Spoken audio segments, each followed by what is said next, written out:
జూబ్లీహిల్స్ నియోజకవర్గ ఉప ఎన్నిక ప్రచారానికి నేటి సాయంత్రంతో తెరపడనుంది. మరో 2 రోజుల్లో పోలింగ్ జరగనుంది. ఈ ఉప ఎన్నిక కోసం ప్రధాన పార్టీలు సర్వశక్తులు ఒడ్డుతున్నాయి. ప్రత్యేకించి అధికార కాంగ్రెస్, విపక్ష బీఆర్ఎస్ ఉప ఎన్నికను అత్యంత ప్రతిష్టాత్మకంగా తీసుకొని ప్రచారాన్ని హోరెత్తిస్తున్నాయి. మరోవైపు బీజేపీ సైతం గెలుపు కోసం తీవ్రంగా శ్రమిస్తోంది. విజయం ఎవరిని వరిస్తుందో, ప్రజానాడి ఏమిటో ఎవరికీ అంతుచిక్కని పరిస్థితి నెలకొంది. సీఎం రేవంత్ రెడ్డి స్వయంగా రంగంలోకి దిగి 3 విడతల్లో 6 రోజుల పాటు నియోజకవర్గమంతా చుట్టేయడం ఈ ఉప ఎన్నిక తీవ్రతకు అద్దం పడుతోంది. మంత్రులకు సైతం డివిజన్ల వారీగా ప్రచార బాధ్యతలు అప్పగించడం, ఎమ్మెల్యేలు, ఆ పార్టీ నేతలంతా ఇంటింటి ప్రచారంలో తలములకలవ్వడం చూస్తే ఈ గెలుపును కాంగ్రెస్ ఎంత ప్రతిష్టాత్మకంగా భావిస్తోందో తెలుస్తోంది.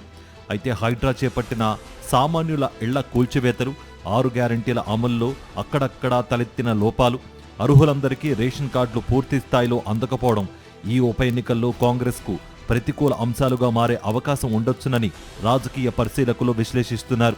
ముఖ్యంగా కాంగ్రెస్ అధికారంలోకి వచ్చిన ఈ 2 ఏళ్లలో రియాలిటీ రంగం ఆశించిన స్థాయిలో పుంజుకోలేదని, ప్రభుత్వ బడ్జెట్ పరిమితుల దృష్ట్యా చెప్పుకోదగ్గ స్థాయిలో అభివృద్ధి జరగలేదని అంటున్నారు. ఇప్పటి వరకు వెలువడిన సర్వేలన్నీ విపక్ష బీఆర్ఎస్ గెలిచే అవకాశముందని పేర్కొన్న విషయాన్ని గుర్తు చేస్తున్నారు. అదే సమయంలో కాంగ్రెస్ అభ్యర్థి నవీన్ యాదవ్ స్థానికులకు కొన్నేళ్లుగా చిరపరిమితులు కావడం, గతంలోనూ పోటీ చేసి ఉండడం ఆ పార్టీకి కలిసి వచ్చే అంశమని అంటున్నారు. అలాగే సుమారు 30% ఉన్న ముస్లిం ఓటర్లను తన వైపు తిప్పుకోవడానికి కాంగ్రెస్ పార్టీ అజారుద్దీన్కు మంత్రి పదవి ఇవ్వడం, మజ్లిస్ మద్దతిస్తూ ఉండడం ఆ పార్టీకి సానుకూలంగా మారే అవకాశం లేకపోలేదు. సిట్టింగ్ స్థానాన్ని నిలబెట్టుకోవాలన్న కృతనిశ్చయంతో విపక్ష బీఆర్ఎస్ ప్రచార పర్వాన్ని పరుగులు పెట్టిస్తోంది. 2 ఏళ్ల కాంగ్రెస్ పాలనను 10 ఏళ్ల కేసీఆర్ పాలనతో పోలుస్తూ ఓటర్లను తమ వైపు తిప్పుకోవడానికి ఆ పార్టీ ప్రచారంలో అధిక ప్రాధాన్యం ఇస్తోందని అంటున్నారు రాజకీయ విశ్లేషకులు.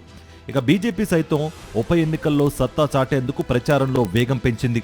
కేంద్ర మంత్రులు కిషన్ రెడ్డి, బండి సంజయ్ ప్రచార పర్వాన్ని బస్తీల్లో సుడిగాలి పర్యటనలు చేస్తున్నారు. ఆ పార్టీ కార్యకర్తలు ఇంటింటి ప్రచారం చేపడుతున్నారు. కాంగ్రెస్, బీఆర్ఎస్ ఒకటేనని, ఆ పార్టీలను గెలిపించొద్దంటూ ప్రచారం హోరెత్తిస్తున్నారు.